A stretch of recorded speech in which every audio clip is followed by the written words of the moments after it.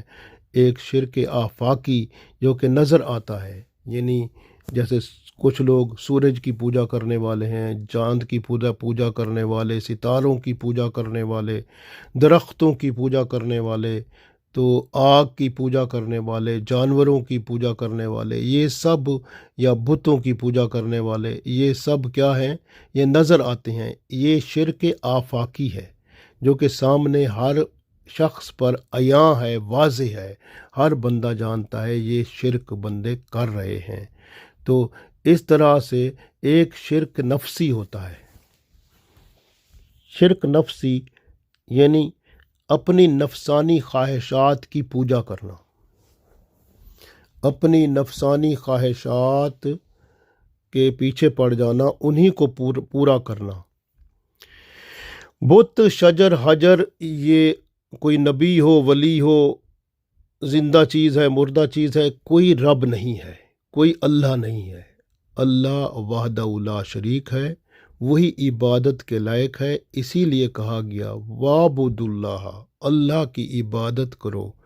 ہم پڑھتے ہیں قُلْ هُوَ اللَّهُ أَحَدٌ، کہہ دیں وہ اللہ ایک ہے، اللہ الصمد، اللہ بے نیاز ہے، لم یلد ولم یولد، نہ وہ کسی کی اولاد ہے، نہ کوئی اس کی اولاد ہے، ولم یکن لہ کفوا احد، اور نہ کوئی اللہ کی برابری کرنے والا ہے۔ اس لیے آپ نہ تو ظاہری شرک کرو، نہ پوشیدہ شرک کرو۔ جب اللہ اور اس کے رسول صلی اللہ علیہ وسلم کسی بات کا فیصلہ فرما دیتے ہیں تو پھر کسی مومن مرد اور عورت کی اپنی اختیاری مرضی نہیں رہتی۔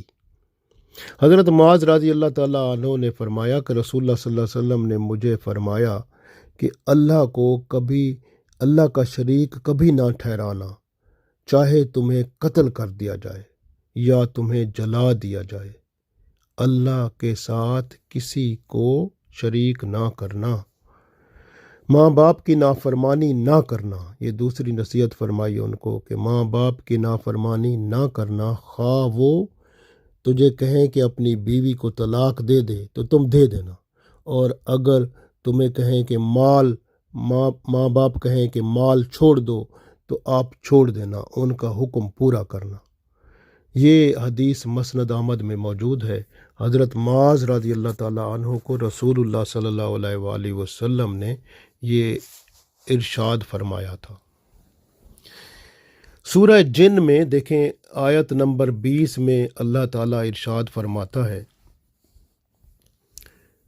اعوذ باللہ من الشیطان الرجیم، بسم اللہ الرحمن الرحیم، قل انما ادعو ربی، اعلان کر دیں لوگوں کو کہ میں بے شک اپنے رب کی عبادت کرتا ہوں، ولا اشرک بہ احدا، اور اس کے ساتھ کسی ایک کو بھی شریک نہیں کرتا۔ تو یہ ہے یعنی کہ اصل بات جو ہمیں کرنی ہے کہ اللہ کے ساتھ کسی کو شریک نہیں کرنا۔ اللہ وحدہ لا شریک ہے۔ حتیٰ کہ آپ دیکھیں کہ وہ لقمان جو تھے، لقمان رضی اللہ تعالیٰ عنہ، انہوں نے اپنے بیٹے کو بھی یہی نصیحت کی تھی، جس کو اللہ تعالیٰ نے قرآن پاک میں سورہ لقمان کی آیت نمبر 13 میں ارشاد فرمایا ہے۔ تو اس طرح سے ہمیں اپنی اولاد کو بھی یہ تلقین کرنی چاہیے کہ اللہ اکیلا ہے، اس کا کوئی شریک نہیں ہے، نہ صفات میں، نہ اعتقاد میں، نہ مخلوق میں، کسی طرح سے بھی اللہ کا کوئی شریک نہیں ہے۔ تو اس لیے اللہ وحدہ لا شریک ہے۔ یہ اولاد کو بھی سبق دیں، کیونکہ یہ قرآن پاک میں اللہ نے یہ اولاد کو سبق دینے کا طریقہ جو بتایا، لقمان جو تھے رضی اللہ تعالیٰ عنہ، انہوں نے اپنے بیٹے کو فرمایا تھا، تو یہ بھی ہم اپنی اولاد کو ضرور بتائیں۔ کیا فرمایا تھا؟ سورہ لقمان آیت نمبر 13 جو ہے، اس میں اللہ تعالیٰ ارشاد فرماتے ہیں، اعوذ باللہ من الشیطان الرجیم، بسم اللہ الرحمن الرحیم، وَإِذْ قَالَ لُقْمَانُ لِابْنِهِ وَهُوَ يَعِظُهُ يَا بُنَيَّ لَا تُشْرِكُ بِاللَّهِ إِنَّ الشِّرْكَ لَظُلْمٌ عَظِيمٌ۔ انہوں نے فرمایا وَإِذْ قَالَ، اور جب کہا لقمان نے، جب لقمان رضی اللہ تعالیٰ عنہ نے کہا لِابْنِهِ، اپنے بیٹے سے کہا، وَهُوَ يَعِظُهُ، اور پھر انہوں نے نصیحت فرمائی، کیا؟ یا بنیا، اے میرے بیٹے، لا تشرک، تو شریک نہ کرنا، باللہ، اللہ کے ساتھ کبھی شریک نہ کرنا، یعنی شرک بالکل نہ کرنا۔ ان الشرک، بے شک جو شرک ہے، لظلم عظیم، شرک بہت بڑا گناہ ہے، یہ یعنی شرک بہت بڑا ظلم ہے۔ اس لیے یاد رکھیں کہ جس طرح کہ آپ دیکھیں اللہ تعالیٰ مختلف جگہ پر قرآن پاک بھرا ہوا ہے، ہر جگہ اللہ تعالیٰ ارشاد فرماتا ہے کہ اللہ ایک ہے، اس کے ساتھ کوئی اس کا شریک نہیں۔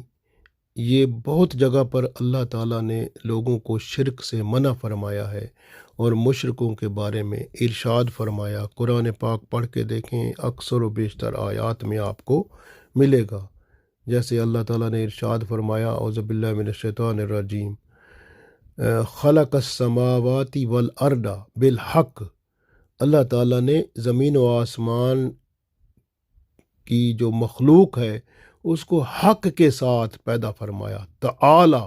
تعالی کا مطلب ہے اللہ سب سے بلند ہے، اما یشرکون، اس بات سے بلند ہے کہ اس کے ساتھ کسی کو شریک کریں۔ اللہ تعالیٰ شرک سے بالکل پاک ہے، یاد رکھیں۔ اللہ تعالیٰ ہر گناہ بخش دے گا لیکن شرک کو کبھی نہیں بخشے گا، کیونکہ سورہ نساء کی آیت نمبر 116 پڑھ لیں، ارشاد باری تعالیٰ ہے، اعوذ باللہ من الشیطان الرجیم، بسم اللہ الرحمن الرحیم، ان اللہ لا یغفر ان یشرک بہ، ان اللہ، بے شک اللہ تعالیٰ، لا یغفر، بخشے گا نہیں، ان یشرکا، اس کو جو شرک کرتا ہے، بہی، اس کے ساتھ، یعنی جو اللہ کے ساتھ شرک کرتا ہے اس کو اللہ کبھی نہیں بخشے گا، وَيَغْفِرُ، اور بخش دے گا، مَا دُونَ ذَلِكَ، اور اس کے علاوہ ہر ایک کو بخش دے گا، لِمَن یشاء، جس کو چاہے گا، یعنی جس بات کو اور چاہے گا اللہ تعالیٰ بخش دے گا، لیکن شرک کو اللہ کبھی نہیں بخشے گا۔